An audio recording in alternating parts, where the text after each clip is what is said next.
Boeing internal documents reveal culture of deceit to keep down costs of 737 MAX.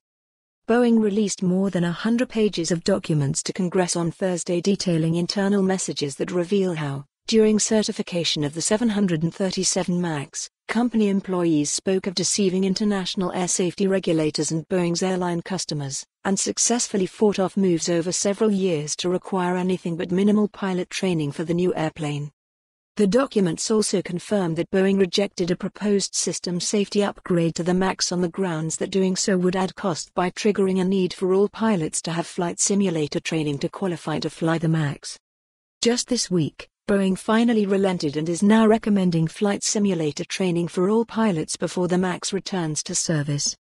The documents also suggest that Boeing's development of the simulators, working in Miami, Singapore, London and Shanghai with a new equipment supplier called TRU, was plagued with all sorts of technical problems. And they show that Boeing planned to carefully present the new flight control software on the MAX that went haywire during the two crashes, the Maneuvering Characteristics Augmentation System, MCAS, as simply an extension of an existing system so as to avoid increased certification and pilot training impact. The documents include derogatory references to the Federal Aviation Administration, FAA, and foreign regulators, to simulator supplier TRU, and to airline customers. This airplane is designed by clowns, who are in turn supervised by monkeys, one Boeing pilot wrote to another in a 2017 exchange. Boeing issued a profuse apology as it released the documents and promised to take disciplinary action against individuals involved.